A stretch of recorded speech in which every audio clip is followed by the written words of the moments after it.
là siêu là chú cho là bữa phía họ cái chi là ta tổng chỉ được trong cơ thì nó cho nên trong cơ nó có trong cơ thì đó tụi nó có cơ nó đam vào khẩu trang chỉ bỏ thì nó nè nè nè tao muốn cho có điểm tao muốn có tao gần ráo cho thì nói cho không giả đấy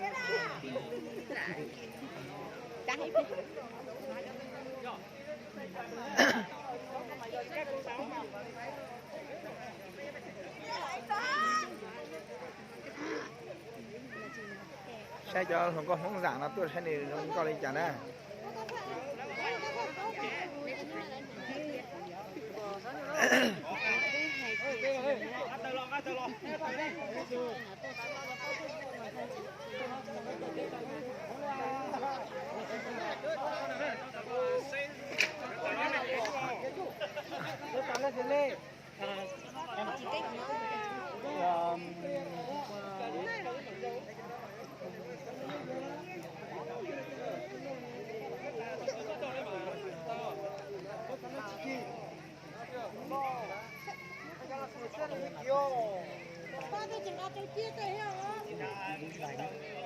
em chỉ làm thức thôi, sẽ có nghề thử, sẽ có nghề kiểm tra thì có hết rồi.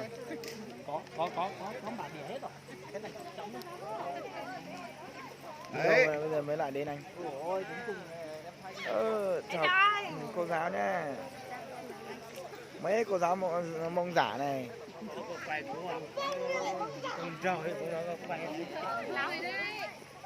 Bỏ khẩu trang ra đi, nhìn cái mặt cái nào. Covid bay hết rồi, không sợ đâu.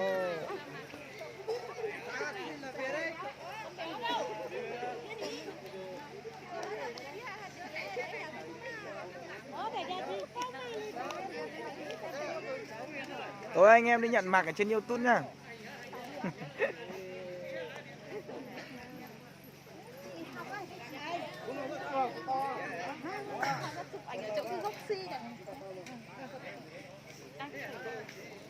Lâu hai tao cho cái tin cha này cho được tuần nó phải tuổi nhỉ nó lúc đấy cho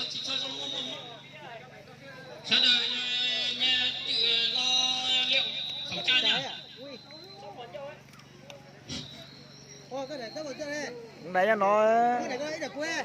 chỉ cả đi tí nữa. Có xe đây.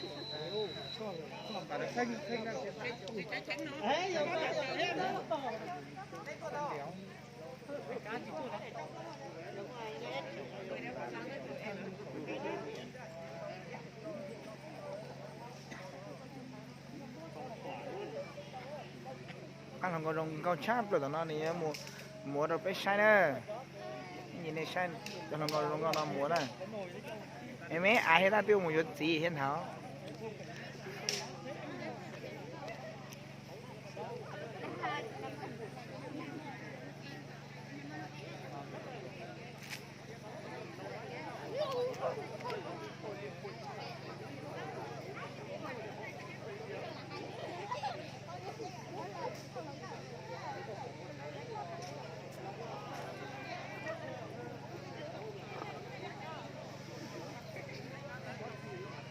tôi tụi mình phải đặt kênh tụi nó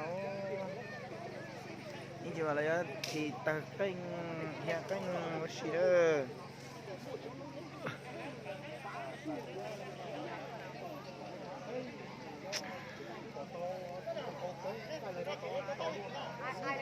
tôi phải khổ lo thật cái quần đau xong nó móp bởi xong nó có phần này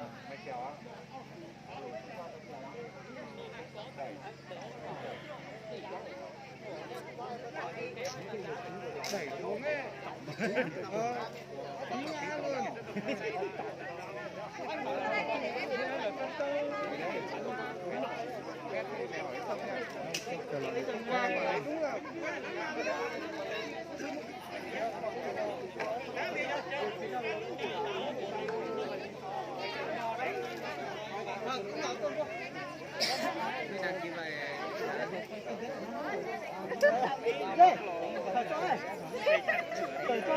Cởi chứ tao thấy như thầy yếu con này thôi. Cởi chứ tao chỉ mua thôi. Về nói anh. Nhờ.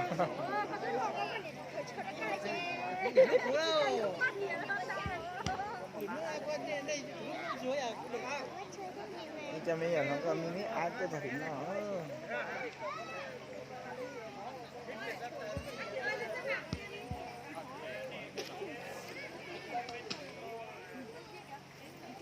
Nó sai nó chọn sai không có mini ai nữa.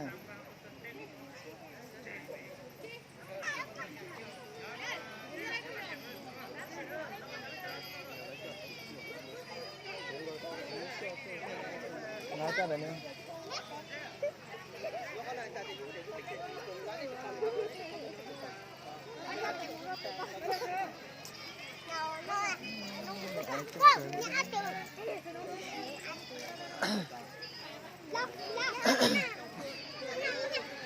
Cho sợ đi chống cái Mấy tú, con trâu ở chỗ thầy đó là mấy người đó. Thầy đấy thầy nào nhỉ? Thầy đi đây. Đi trước sau đó.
Được rồi, nhiều quá rồi. Anh ơi, tay khoác vào. Tay khoác vào.